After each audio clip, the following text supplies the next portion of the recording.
નમસ્કાર મિત્રો.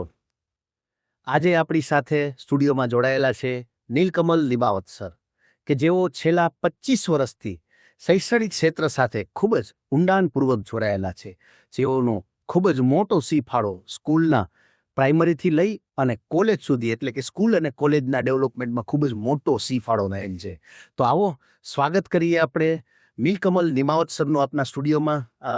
સરજી, તમારું ખૂબ ખૂબ સ્વાગત છે આજે અમારા પોડકાસ્ટની અંદર. સૌપ્રથમ તો હું આપને પૂછવા માંગીશ કે સર, આપનું કેવી રીતે આપણે શૈક્ષણિક જે આપણી જર્ની જે છે કઈ રીતે આપણે તમારી કારકિર્દી વિશે થોડું અમારી ઓડિયન્સને જણાવો. ધવલભાઈ, તમારો ખૂબ ખૂબ આભાર કે આજે તમે તક આપી અને મને આમંત્રિત કર્યો. મારી જર્ની એજ્યુકેશન ની કહું તો મારો જન્મ અને ઉછેર બિહારમાં થયો છે. It was unsplitted Bihar. આજે ઝારખંડમાં છે. જુમરી તલેગા ખૂબ જ ચર્ચિત નામ છે. એ ગામ અને શહેરમાં મારો જન્મ થયો છે અને ત્યાં સૈનિક સ્કૂલથી લઈ અને મારો અભ્યાસ થયો છે. અને ત્યાર પછી 1991 હું મોરબી આવ્યો અને ત્યાં ટ્યુશન ક્લાસીસથી મારી ઓળખ ઊભી થઈ અને ત્યાર પછી સ્કૂલ સાથે જોડાયા અને ઘણી બધી સ્કૂલોને સહાય કરી છે એમના ડેવલપમેન્ટ માટે. અને એ કઈ રીતે સારું અભ્યાસ વિદ્યાર્થીઓને આપી શકે એના માટે લગભગ છેલ્લા 25 વર્ષથી હું આ ક્ષેત્રમાં કાર્યરત છું. Very good. તો નિમાવત સર, હું આપને આજના ટ્રેન્ડિંગ ટોપિક જે આજકાલ ચાલી રહ્યો છે કે જનરલી મારા ગ્રુપની જ વાત કરું તો મારું એજ્યુકેશનલ ફિલ્ડ સાથે હું વર્ષો ત્યાં સંકળાયેલો છું. આપ શ્રી બી જાણો છો તો લગભગ સુધી મને જેટલા પણ મારા મિત્ર મંડળ અથવા ફેમિલી મેમ્બર્સ મળતા હોય એમનો સૌ પ્રથમ મને જે ક્વેશ્ચન હોય છે કે ધવલભાઈ, આપણે કઈ સ્કૂલમાં એડમિશન લેવું જોઈએ. ચાલો, આપણે સ્કૂલ વિશે તો આપણે કોઈ કોમેન્ટ નહીં કરીએ, પરંતુ કયા બોર્ડની અંદર આપણે પ્રવેશ મેળવવો જોઈએ. જેમ કે જ્યારે બાળકનો જન્મ થાય છે ત્યારબાદ પ્રી સ્કૂલ, જ્યારે નર્સરીથી જ્યારે શરૂઆત કરે છે ત્યાર પછી જ્યારે ફર્સ્ટ સ્ટાન્ડર્ડમાં એડમિશન લેવાની જ્યારે પ્રક્રિયા શરૂ થતી હોય છે ત્યારે લગભગ સુધીના મિત્ર મંડળના અને અમારા જેટલા પણ જાણકાર છે એમનો આ ક્વેશ્ચન રહેતો હોય છે, ભાઈ તમે શિક્ષણ ક્ષેત્ર સાથે સંકળાયેલા છો, તમે અમને સજેશન આપો કે ભાઈ CBSE બોર્ડની અંદર એડમિશન લેવું બાળકનું, કે સ્ટેટ બોર્ડની અંદર, ગુજરાત બોર્ડની અંદર લેવું, કે પછી IB બોર્ડમાં લેવું, કેમ્બ્રિજ બોર્ડમાં લેવું, કે ICS બોર્ડમાં લેવું. તો ખૂબ જ કોમન ક્વેશ્ચન જેને કહેવાય શૈક્ષણિક જગતની અંદર જ્યારે છોકરો પાપા પગી વરે છે, તો આમાં તમે શું તમારો મંતવ્ય છે કે ભાઈ બાળકોને કઈ રીતે સ્કૂલની પસંદગી અથવા તો બોર્ડની પસંદગી, ખાસ કરીને આજના આપણા ટોપિક છે બોર્ડની પસંદગી, અને શું ડિફરન્શિએટ છે આ બધા બોર્ડ વચ્ચે, એ હું તમારા માધ્યમથી જાણવા માંગીશ. બોર્ડનું કામ છે મૂલ્યાંકન કરવું. સ્કૂલનું જે કરિક્યુલમ છે એ આપણે જોઈએ તો નેશનલ કરિક્યુલમ ફ્રેમવર્કમાં NCERT નું જે કરિક્યુલમ છે, સિલેબસ છે, એના માધ્યમથી ગુજરાત બોર્ડ હોય, અન્ય રાજ્યના બોર્ડ હોય, યા પછી central board of secondary education CBSE નો હોય, એ એને ફોલો કરે છે. અત્યારે આપણા ત્યાં પ્રાઇવેટ બોર્ડમાં માત્ર માન્યતા જે છે એ ICSE છે. ICSE is a private board. બાકીના તમામ બોર્ડ જે છે CBSE, સ્ટેટ બોર્ડ રાજ્ય દ્વારા સંચાલિત છે. CBSE મિનિસ્ટ્રી ઓફ એજ્યુકેશન દ્વારા સંચાલિત બોર્ડ છે. આ બધા બોર્ડ પોતાના કરિક્યુલમ, પોતાના સેટ સિલેબસીસથી ઇન્સ્ટ્રક્શન્સ આપે છે ને એ રીતે સ્કૂલ અભ્યાસ કરે છે. IB, IGCSE એ પણ 1979 થી આપણે જોઈએ તો કોડાઈ કેનલ ઇન્ટરનેશનલ સ્કૂલના સૌથી પહેલા IB બોર્ડ એ લોકો ઇન્ટ્રોડ્યુસ કર્યું અને એ સ્કૂલ સૌથી જૂનામાં જૂની IB બોર્ડની સ્કૂલ છે. ICS થી ભારત સ્વતંત્ર થયા પછી એ બ્રિટિશ સરકાર વખતે આ ચાલતું, એટલે તમને જોવામાં આવશે કે એ બોર્ડની સ્થાપના થયા પછી સીબીએસઈ બોર્ડની સ્થાપના થઈ છે. સૌથી પહેલા આઈસીએસઈ બોર્ડ હતું, પ્રાઇવેટ બોર્ડ છે, પ્રાઇવેટ બોર્ડ છે, જે એંગ્લો ઇન્ડિયન અને મોટાભાગની બધી જે સેન્ટ ઝેવિયર આ બધી સ્કૂલોનું જે અમે નામ કોન્વેન્ટ સ્કૂલો બધી નામ તે સ્કૂલો કહું છું, મોટાભાગે બધી આઈસીએસઈ સાથે જોડાયેલી હતી. પછી યુકેથી પછી કેમ્બ્રિજ અને આઈજીસીએસસી એ ઇન્ટરનેશનલ બોર્ડ થઈ ગયા આપણા માટે. આપણે એને ઇન્ટરનેશનલની સંજ્ઞા લઈ અને આઈબી ઇન્ટરનેશનલ બેક્ટરેટ. હવે curriculum is same everywhere in the world, almost same everywhere in the world. It varies little. But methodology and assessment is different. જો આપણે વાત કરીએ કે અસેસમેન્ટ અને મેથોડોલોજીની વાત કરીએ તો દરેક બોર્ડ કઈ રીતે એમના બાળકોને ભણાવે છે, ઇન્સ્ટ્રક્શનલ વે ઓફ મેથડ એ જુદી જુદી, એ મોટા ભાગે જુદા હોય છે. આપણે ખાસ એ જોવાનું હોય છે કે આપણે પરીક્ષા લક્ષી અભ્યાસ કરીને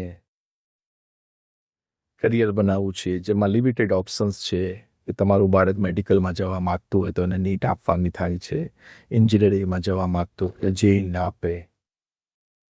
તો એ રીતે તમે જુઓ તો તમને ભારતની શિક્ષા પ્રણાલી એવું લાગશે કે પરીક્ષા જ શિક્ષા છે ને શિક્ષા જ પરીક્ષા છે. મોટાભાગનો આપણો સમય પરીક્ષા માટે બન્યો છે ને આપણે પરીક્ષા લક્ષી અભ્યાસ થયેલી છે એટલે ત્યાં આપણા કોઈ પ્રશ્નનો ઉકેલ નથી મળતું. બાળકોમાં ક્રિટિકલ થિંકિંગ, એમની ક્રિએટિવિટી એને બહુ ઓછું મહત્વ મળે છે. તો મોટાભાગે તમે જોતા હશો કે જે વિદ્યાર્થી છે એ સવારથી સાંજ સુધી માત્ર બુક્સમાં અને મેથ્સના પ્રોબ્લેમ્સનું સોલ્યુશન કરતા હોય છે, વાંચતા હોય છે. ગુજરાત બોર્ડની વાત કરું તો જ્યારે 1991માં મારે અહીંયા આવવાનું થયું ને મેં જોયું એવું લાગતું કે ગુજરાત બોર્ડ સિલેબસ ચલાવે છે કે કોઈ પ્રાઇવેટ પબ્લિશર સિલેબસ ચલાવે છે. પરિસ્થિતિ એવી હતી કે મોટાભાગના વિદ્યાર્થીઓને એ પ્રશ્ન આવે ને પ્રશ્નપત્ર એવી રીતે હોય કે જેમ આપણે કહી શકીએ કે ઇંગ્લિશનું જ આપણે એક્ઝામ્પલ લઈએ તો write a short answer, write a long type question, fill in the blanks, do as directed, most commonly એમાં એક્ટિવ પેસિવ હોય, do as directed, direct indirect speech હોય, write a letter, write a essay, અને આ રીતે આગળ પ્રશ્નપત્રકો વધે જાય. અને છોકરાઓ એ બધી જે પ્રાઇવેટ ગેસ આપણે તેની કુંજી કહીએ, ગેસ પેપર એ ગેસ બુક હોય એમાંથી ગોખી નાખે. અને નિબંધ આવ્યો હોય કે write an essay on television, તો તમે જુઓ કે જે પ્રાઇવેટ પબ્લિશરે ટેલિવિઝન વિશે એક શોર્ટ પેરાગ્રાફ હોય એ લગભગ 80% વિદ્યાર્થીઓ સેમની જ પેરાગ્રાફ લીધે અને એના ઉપરથી માર્ક્સ પબ્લિકેશન વાળા જે વાલિકશ થઈ. પબ્લિકેશન વાળા જે કી આવી છે આ બસ એ જ સિમિલર પેટર્નમાં તમને જોવા મળે કે વિદ્યાર્થીઓ બધા લખી નાખે. એ શિક્ષકો પૂછે અને આ પેપર નિસ્તાય હોય ને આમાં આપણે માર્ક્સ પડી જાય ને આપણે ખુશથી કરીએ. પછી એન્ટ્રન્સ એક્ઝામનો જમાનો હોય. પહેલાં તો બોર્ડમાં ડાયરેક્ટ બોર્ડના માર્ક્સ ઉપર તમને એડમિશન મળી જતા, લિમિટેડ સીટ્સ.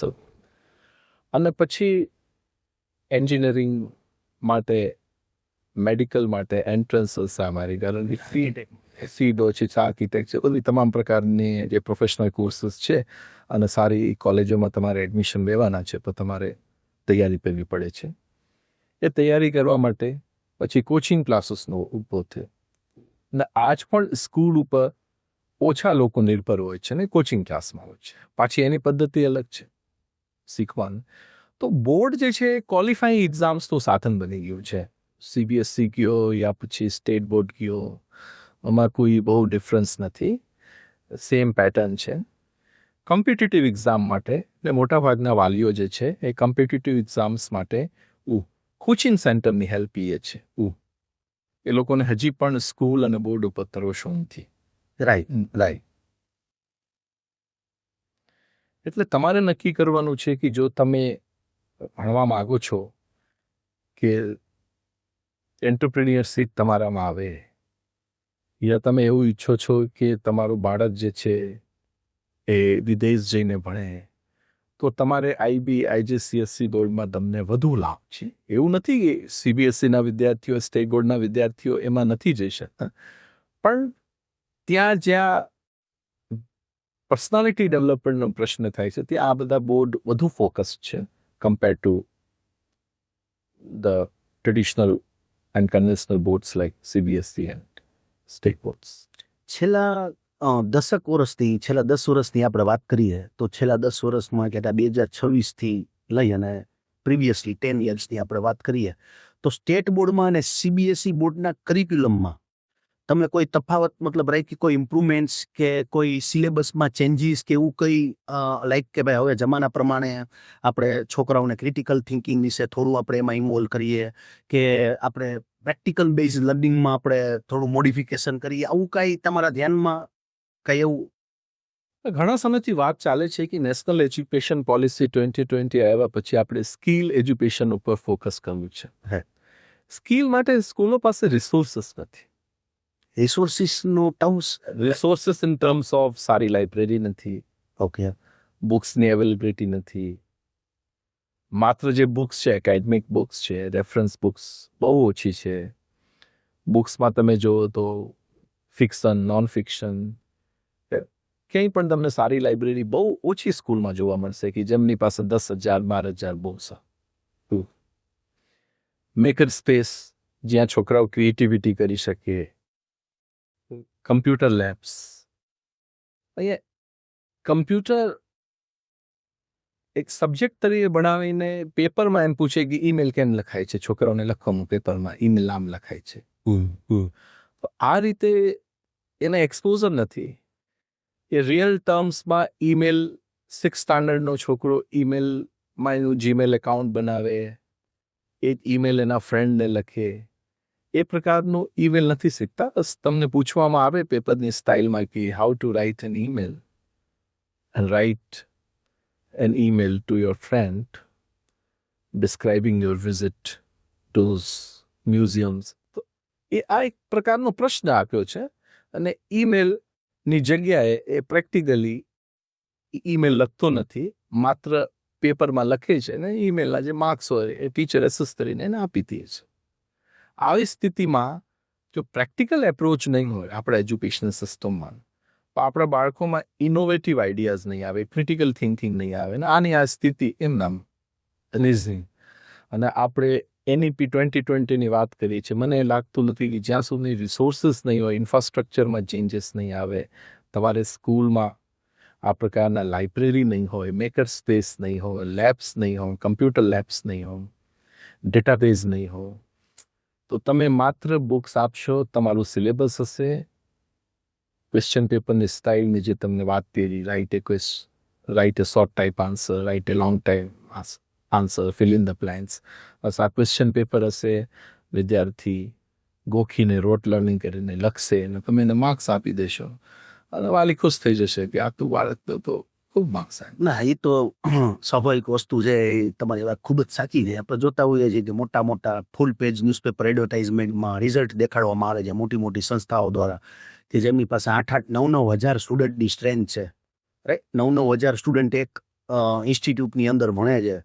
ફ્રન્ટ પેજ ઉપર ઢોલ વગાડવામાં આવે છે જ્યારે વિદ્યાર્થીઓનો રિઝલ્ટ આવે છે, ત્યારે નગારા વગાડવામાં. હમણાં તમે જોયું હશે JEEનું પરિણામમાં જે ટોપર વિદ્યાર્થી જે પોતાનો પ્રોપર એને લાઈફને એન્જોય કઈ રીતે કરવી, લાઈક કે એમને બધા જ ભેગા થઈને સેલિબ્રેશન કરે છે પણ એમને જરા બી એમાં ઇન્ટરેસ્ટ નથી કે એકદમ હ્યુમન રોબોટ જેને કહી શકાય એ રીતે એમને શૈક્ષણિક બધું તૈયારી કરાવવામાં આવેલી હતી કે જેનું પોતાનું વર્ચસ્વ જે છે એ પણ એ ઓલમોસ્ટ ભૂલી ગયા એ રીતનું એમને તૈયારી કરાવવામાં આવે છે. હમણાં જ રિસેન્ટલી જ આપણે JEEના પરિણામમાં સોશિયલ મીડિયામાં ઘણા બધા વિડીયોઝ મેં જોયા કે આ રીતનું એમાં થતું હોય છે. તમારી વાત સાચી છે. મોટા ભાગે આપણે લાખ વિદ્યાર્થીઓ હોય છે, એમાં 5,000 વિદ્યાર્થીઓનું જ રિઝલ્ટ હોય છે, એમાં 100 જણા સ્ટોપ હોય છે. તો જો આવડી મોટી સંખ્યા લઈને તમે બેઠા છો અને તમારો રેશિયો જે છે એ માત્ર 1,000 વિદ્યાર્થી પૂરતો છે. લોકો એ 1,000 વિદ્યાર્થીઓનું જોવે છે, પણ જે 5,000 વિદ્યાર્થીઓ છે એનું શું થયું એની ક્યારેય ચર્ચા કરતા નથી.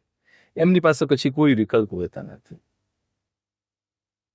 હું જે પ્રદેશથી આવું છું એમાં લોકોએ 5-5 વાર એટેમ્પ આપ્યા છે, આઈઆઈટી ક્લિયર નથી કર્યા અને હવે એ આઈઆઈટીના સફળ ટીચર બની ગયા છે.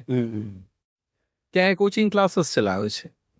જો તમે પૂછો કે તમે આ કોચિંગમાં કેવી રીતે આવ્યા, તો એ લોકો જવાબ આપે છે કે અમે આઈઆઈટીની તૈયારી કરતા, 5 વખત અમે આઈઆઈટીનું પેપર આપ્યું, જેઈ આપી, અને ત્યાર પછી અમે જેઈમાં સફળ ન થયા એટલે હવે અમે કોચિંગ લેવું અને હવે અમે બાળકોને ભણાવીએ છીએ. પરિસ્થિતિ એવી છે કે મોટા ભાગના જે આઈઆઈટીએન છે એ એન્જિનિયર્સ ઇન્ડસ્ટ્રીમાં નથી જતા, એ એકેડેમિકમાં આવે છે. અને વાત એવી છે કે એન્જિનિયર છે ને ટીચર બનાવે છે અને એ જ ટીચર પાછા એન્જિનિયર બનવા માટે પ્રયત્ન કરે. તો સમજાતું નથી કે આપણે આઈઆઈટીઝમાં કારણ કે ઇન્ડસ્ટ્રીનું એક્સપોઝર નથી. દિવસે દિવસે મેન્યુફેક્ચરિંગ ઘટતું જાય છે, ઇન્ડસ્ટ્રી નથી. તો ઇન્ડસ્ટ્રીમાં મેન્યુફેક્ચરિંગમાં પૈસો નથી મળતા, તો એ જ એન્જિનિયર પછી ટીચિંગમાં આવી જાય છે ને એ પછી આઈઆઈટીનું કોચિંગ લેવા માંગે છે. અને જે છે એ મોટાભાગે બ્રેન ડ્રેન થઈ રહ્યું છે. એ અમેરિકા જતા રહ્યા છે, ઓસ્ટ્રેલિયા જતા રહ્યા છે, યુકે જતા રહ્યા છે, અને જ્યાં એને વેલ્યુ થાય છે, ત્યાં એને માહોલ મળે છે, ત્યાં એમના અભ્યાસની કિંમત છે, ત્યાં એ એમની કારકિર્દી બનાવી શકે છે, કરિયર બનાવી શકે છે. જ્યારે આપણે અહીંયા જે જઈ શકતા નથી, એ સારા એન્જિનિયરિંગ કોલેજ જેમ કે આઈઆઈટી, બિટ્સ પિલાની, આ બધામાંથી પરીક્ષા આપીને પાછા ટીચર બની જાય છે. એ જ વિદ્યાર્થીઓને પાછું કોચિંગ આપતા છે. આ ટ્રેન્ડ જે છે એ નથી. આપણી પાસે એવા 10 એન્જિનિયર કેમ નથી કે આપણે ફોક્સપ્રો જેવી કંપની અહીંયા બનાવી શકીએ? We don't need bureaucrats, we need good engineers. જો આપણી પાસે એવા બેસ્ટ 10,000 એન્જિનિયર્સ હોય તો આજે આપણે ફોક્સપ્રો પાસે એમ કહેવું ન પડે, કે આપણે ટેસ્લા પાસે એમ કહેવું ન પડે કે તમે અહીંયા આવીને મેન્યુફેક્ચરિંગ કરો. આપણી પ્રોડક્ટ વર્લ્ડ ક્લાસ હોય ને આપણે ટેસ્લા અને ફોક્સપ્રોને કમ્પીટ કરતા હોય, એવી સ્થિતિ અહીંયા નથી. તો ઇન જનરલ જ્યારે આપણે વાત કરીએ કે એક તો અર્થે સીબીએસઈ બોર્ડ અને સ્ટેટ બોર્ડનું તમે બહુ ક્રેડિટી સાથે તમે કીધું, ઓલમોસ્ટ ખાલી એનો એક નાનકડો એવો ઉખોડ તો એ જ કહી શકાય, પબ્લિકેશન ઓલમોસ્ટ ચલાવી રહ્યા છે.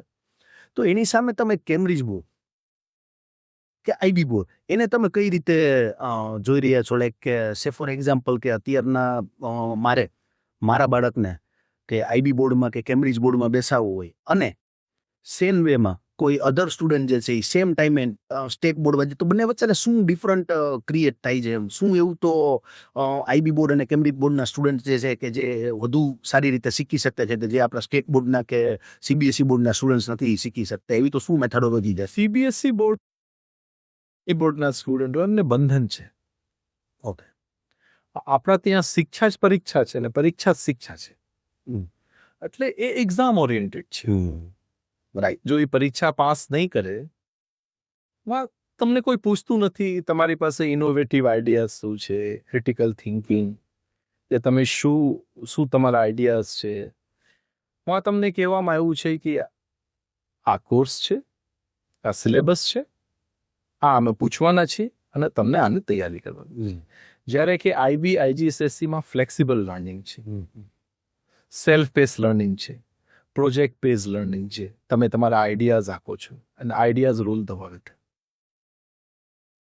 ઇનોવેટિવ આઈડિયાઝ એ જ્યારે આઈઆઈટી જેવી સંસ્થાઓમાં જાય છે, જેની સંખ્યા બહુ નજીવી છે, એને જ આપણે જોઈએ છીએ. બીજા બાળકો જે છે એ રોટ લર્નિંગના શિકાર થાય છે અને ત્યાર પછી પ્રોફેશનલ કોર્સીસમાં આવ્યા પછી પણ એમની કારકિર્દી છે ને એક સીમિત થઈ જાય છે, લિમિટેશન હોય છે.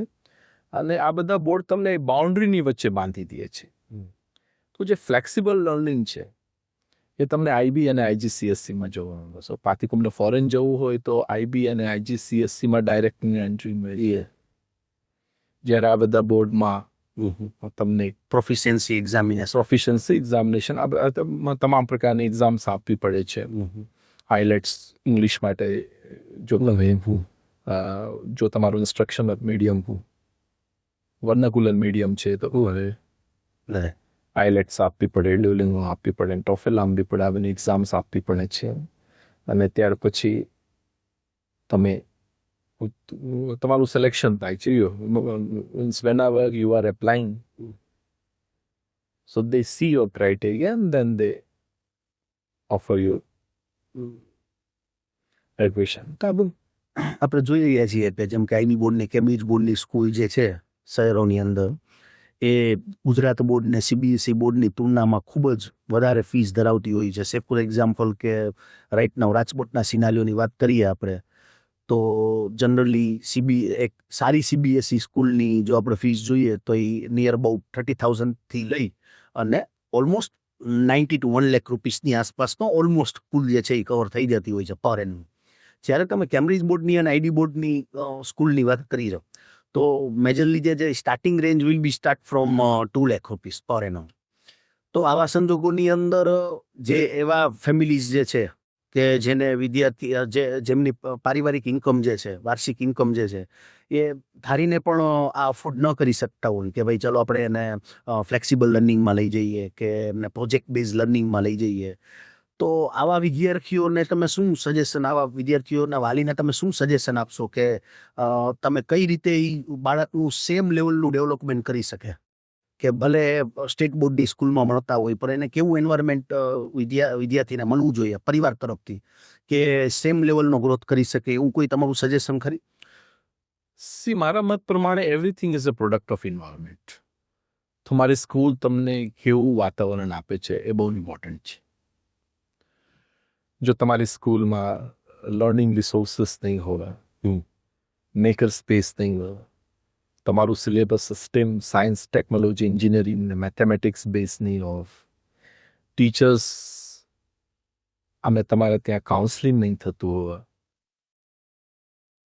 અને apart from study books, apart from academics book, you should also read many other books. પણ રિસોર્સિસ જ નથી તમારી પાસે, સીમિત રિસોર્સિસ છે. યુટ્યુબમાં ઘણું બધું આવે છે પણ તમને ખબર નથી એ શું શીખવા જેવું છે અને શું લેવા જેવું છે અને શું નથી લેવા જેવું. આજે યુટ્યુબમાં પણ તમને ઘણા ટીચર્સ એવા છે કે જે તમે ડાયરેક્ટ, જેને આપણે હાઇબ્રિડ લર્નિંગ કહીએ છીએ, બ્લેન્ડેડ લર્નિંગ કહીએ છીએ, પણ પરિસ્થિતિ એવી છે કે વિદ્યાર્થીઓને મોબાઈલ આપીને તમે રેડા મૂકી શકો એમ નથી. પરિસ્થિતિ એવી છે કે એ શું અભ્યાસ કરે છે, અભ્યાસમાં જોવે છે કે બીજું કંઈ જોવે છે, એ કંટ્રોલ નથી. ઘણા બધા પેરેન્ટ્સને how to control the devices, how to set access level for their kids, they don't know. તો આવી પરિસ્થિતિમાં હવે સ્કૂલોને રિસોર્સ ડેવલપ કરવા પડશે. જો સ્કૂલો પાસે રિસોર્સ નહીં હોય ને તમે બધી વાતો કરશો કે આમ કરવું છે, નેશનલ એજ્યુકેશન પોલિસી, પરિસ્થિતિ એવી હશે કે તમારી પાસે એ અભ્યાસ કરવા માટે સપોર્ટિવ ઇન્ફ્રાસ્ટ્રક્ચર, તો સપોર્ટિવ ઇન્ફ્રાસ્ટ્રક્ચર નહીં હોય તો વિદ્યાર્થીઓ અભ્યાસ નહીં કરી શકે. અને એવી સ્થિતિમાં જે રીતે પરીક્ષાલક્ષી એક્ઝામ ઓરિએન્ટેડ અભ્યાસ જે છે એ રહેશે અને તમે એક્ઝામ્સ આપો અને પછી જો તમે 10 લાખ વિદ્યાર્થીઓમાં માત્ર 5,000 સુપર બ્રેઇન છો તો તમે આઈઆઈટીઝમાં અભ્યાસ કર્યો છો, તો તમે નીટ દ્વારા સારી મેડિકલ કોલેજમાં છો. નહીં તો પછી કરિયર માટે તમારે conventional courses, BA, BCom, BBA, એ ઘણી બધી કોલેજો છે, એફિલેટેડ કોલેજીસ છે, એમાં તમે અભ્યાસ કરવો પડશે. એ સિવાય તમારી પાસે કોઈ વિકલ્પ નથી હોતો. તો ઇન શોર્ટ આપણે વાત કરીએ આગળ વન લાઇન સેન્ટેન્સમાં આપણે સમજીએ કે ગુજરાત બોર્ડ એટલે કે સ્ટેટ બોર્ડ કેવા વિદ્યાર્થીઓ અને પરિવાર માટે?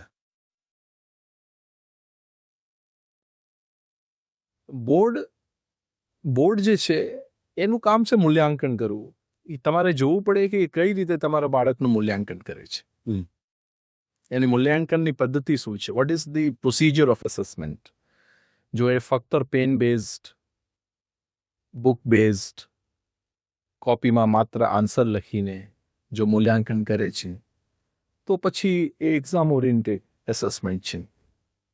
તો એના માટે તો કોઈ પ્રશ્ન જ નથી થતો. તમે જાઓ સ્કૂલમાં, 60 છોકરાઓનો વર્ગ છે, 54 છોકરાઓનો વર્ગ છે, 40 છોકરાઓનો વર્ગ છે, બેસે છે, ટીચર આવે છે, બોર્ડ ઉપર બુક્સ એનસીઆરટીની ખોલીને તમને ભણાવે છે, અને એમાં કેટલા વિદ્યાર્થીઓ શીખે છે. હવે ટીચરને કેટલા બધા વિદ્યાર્થીઓ સાથે ઇન્ટરેક્શન કરવાનો મોકો મળતો નથી. પછી જ્યારે ન સમજાય તો મોટાભાગના એ બધા વિદ્યાર્થીઓ કોચિંગ સેન્ટર તરફ જાય છે. એ જ સ્કૂલના ટીચર કોચિંગમાં ભણાવે છે. સ્ટુડન્ટ ફેકલ્ટીનો રેશિયો ખૂબ જ ઇમ્પોર્ટન્ટ છે. 15 વિદ્યાર્થીઓ વચ્ચે. હવે 1 કલાકના ટ્યુશનમાં એક ટીચર તમને બધા વિષય ભણાવી દે છે. ઇંગ્લિશ ભણાવી દે છે, મેથ ભણાવી દે છે ને. મેં તો એવા બી ટ્યુશન જોઈ છે ફોરેન લેંગ્વેજ પણ ભણાવી દે. હા, મતલબ બધું ભણાવી દે છે. અને કરંટ્સ એગ્રી થઈ જાય છે. આ તો બહુ સરસ છે કે ભાઈ 1 કલાકમાં મારું બાળક સોશિયલ સાયન્સ પણ ભણશે, સાયન્સ પણ ભણશે, મેથ્સ પણ ભણશે ને કલાકમાં એ ટીચર આવીને બધું ભણાવી. એ જ સ્કૂલમાં જો મેથનો ટીચર ન હોય તો તમે એમ કહો છો કે મેથનો ટીચર નથી, સોશિયલ સાયન્સનો ટીચર નથી. એ સ્કૂલમાં તમને પછી અલગ અલગ 5 કલાકમાં 5 પીરિયડ જેવા માટે અલગ અલગ શિક્ષકો જોઈએ છે. એમાંનો કોઈ એક શિક્ષક તમને ઘરે બધું ભણાવી દે છે. અને પાછી સ્કૂલમાં જો એ ટીચર પર્ટિક્યુલરલી એ સ્પેસિફિક સબ્જેક્ટનો નથી તો તમે ત્યાં વિરોધ નોંધાવો છો કે ભાઈ આ તો તમારી સ્કૂલમાં ભાઈ મેથનો ટીચર નથી, સાયન્સનો ટીચર નથી. પણ એક ટીચર તમારા ઘરે આવીને તમારા બાળકને અથવા ક્યાંય કોઈ ગ્રુપ ટ્યુશનમાં તમે મોકલો છો અને બધું ભણાવી દે છે તો એ તમને સ્વીકાર્ય છે. તો વાલીઓને જાગૃત થવું પડશે કે આવતા જમાનામાં આપણે કેવી રીતે શું શિક્ષણ આપવું છે અને કેવી રીતે આપણે એમને સારી કારકિર્દી બની શકે એના માટેનું માર્ગદર્શન જે છે એ સ્કૂલ કરતાં કાઉન્સેલિંગ સેન્ટરો નથી આપણા ત્યાં, જ્યાં તમે જઈને માર્ગદર્શન મેળવી શકો. You can go there and ask about the test of your kids. એમનું રુઝાન કઈ તરફ છે એ બધું હજી ઘણું બધું કરવું બાકી છે. સામાન્યતઃ આપણે જોવામાં આવે છે કે આ બધી સ્કૂલો જે છે એમની પાસે રિસોર્સિસ નથી. બ્લેકબોર્ડ છે, ક્લાસરૂમ છે, એ ફીસ પણ તમારી પાસે શું લે એવું કંઈ આપતા નથી કે એ ડિમાન્ડ કરી શકવું. લાઇબ્રેરીમાં જોવો તો રેફરન્સ બુકો નથી, એકેડમિક્સની બુક છે. 5 કલાકમાં તમારી પાસે લાઇબ્રેરી પીરિયડ નથી, સ્પોર્ટ્સ જોઈ, ગેમ જોઈ, 7:30 વાગે બાળક જાય છે, કલાક. પણ યાર બીજા એ બી છે ને, આપણે કોઈની યાર ચર્ચા કરતા હોય, આપણે કોઈની સાથે વાત કરીએ તો ત્યાં એક સર્ટન એજથી ઉપરના લોકો હોય એ તમને એવું ગાઈડ કરતા હોય કે અમારા જમાનામાં ક્યાં કાંઈ હતું, અમે તો સરકારી શાળામાં ભણ્યા હતા ને અમે અત્યારે જો અમે ક્યાં છીએ હાર્ડવર્ક કરીને એમ. પણ સમાવ આપને એવું ફિલિંગ આવે કે એ જમાનામાં એ નહોતું ને, સમજો આવડી કોમ્પિટિશન નહોતી. ઠીક છે, ત્યારે બી ઘણું બધું સ્ટ્રગલ રહેતું જ હોય. ગમે ત્યારે તમે કોઈ બી એક સિનારીઓમાં આવો ત્યારે સ્ટ્રગલ હોય જ છે. પરંતુ હવે આખી જે સિસ્ટમ છે ને એ લાઇટલી લેવા જેવી નથી એમ કરતા. અત્યારના તમે જો એ મેન્ટાલિટીથી ચાલો તો સામેવાળો તો રોકેટ સ્પીડથી આગળ વધતો હોય એમ. જો એની પાસે રિસોર્સિસ પૂરા પ્રમાણમાં હોય અને એ અવેર હોય અને પોતે જો ઇન્ટરેસ્ટ લેતો હોય જો એ સ્ટુડન્ટ, તો પછી એને બીટ કરવો થોડો ડિફિકલ્ટી થઈ જાય. એનું એક લાઈવ એક્ઝામ્પલ હું તમને કહું. મારા ડિપાર્ટમેન્ટની અંદર મારી ડોટરની સેમ એજની છોકરી એ દિલ્હીથી આવી હતી, જસ્ટ એના કોઈ રિલેટિવને ઘરે આવી હતી, અને એ બંનેના કોમ્યુનિકેશન વચ્ચે બહુ હ્યુજ ડિફરન્ટ હતો. તમને લિટરલી તમને એવું ફિલિંગ આવે કે ભાઈ ત્યાં જે એને એજ્યુકેશન જે કોઈ સ્કૂલમાં XYZ આપણે એને પૂછ્યું પણ નથી, અને આપણું બાળક, એ બંનેના કોમ્યુનિકેશન વચ્ચે અમને અંતર દેખાણો છે. તો એ જ રીતે કહેવાનું તાત્પર્ય એ છે કે ભાઈ પહેલાના જમાનામાં જે હતું કે ભાઈ ક્યાં અમે કોઈ ભણેલા છીએ ને, અમે 8 ચોપડી ભણેલા છીએ ને, અમે તો 10 ધોરણ ભણેલા છીએ ને. તમને યાદ હશે કે હમણાં જ 75 વર્ષ પૂરા થયા લગધીજ એન્જિનિયરિંગ કોલેજ, એલી કોલેજ મોરબી. તો એલી કોલેજ મોરબી સૌરાષ્ટ્રની સર્વપ્રથમ એન્જિનિયરિંગ કોલેજ 1951માં સ્થાપિત થઈ. અને 1948માં એલડી એન્જિનિયરિંગ કોલેજ અમદાવાદની સ્થાપના થઈ. આ બે કોલેજ વચ્ચેનો તમે ડિફરન્સ જોઈ શકો છો. એલડી કોલેજ અત્યારના એલડી કોલેજ ગ્રોથ બહુ સારો એમનો ગ્રોથ બહુ થયું છે. અને આ એલડી કોલેજની તમે ગ્રોથ જો ત્યાં 4-5 ફેકલ્ટી બંધ થઈ ગયું છે.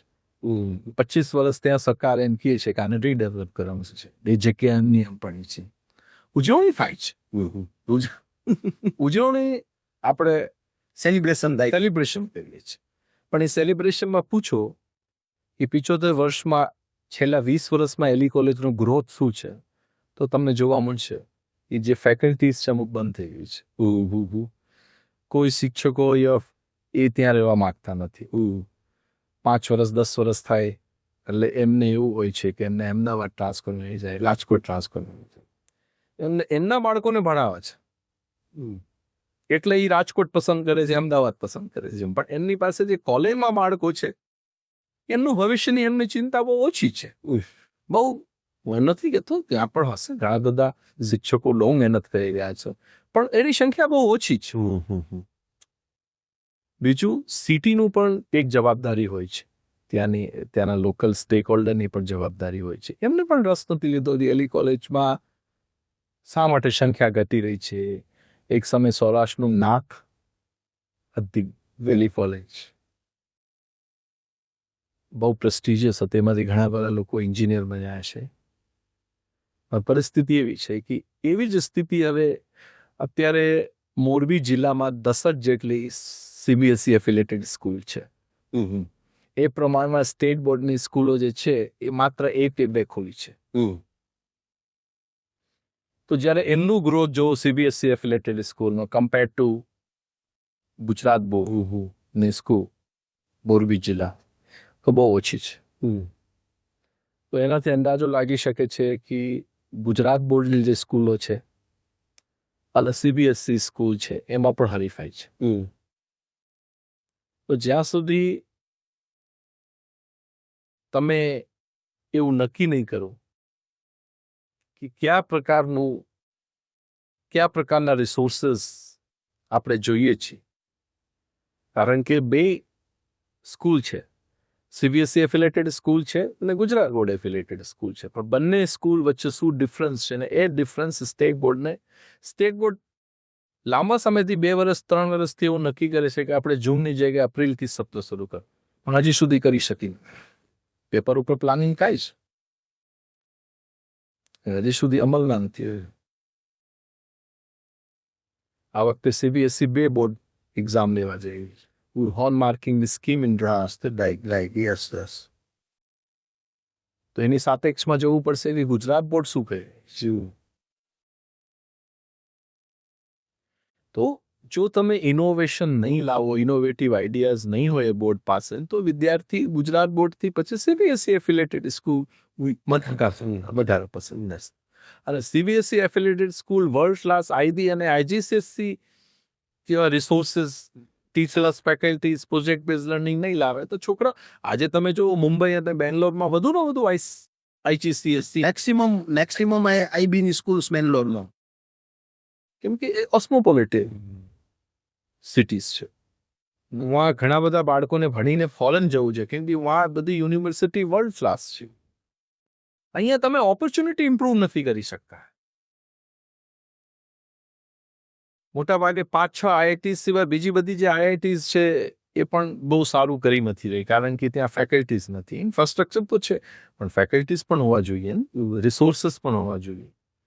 એનું પ્રોપર પ્લાનિંગ નથી. એટલે એ બધી જે સ્કૂલના વિદ્યાર્થીઓ જે છે એ મોટાભાગે બેંગ્લોર, મુંબઈ સાઈડના વિદ્યાર્થીઓ world class university, UK, US, Australia એ બધું ત્યાં જવા વધુ પસંદ કરે છે.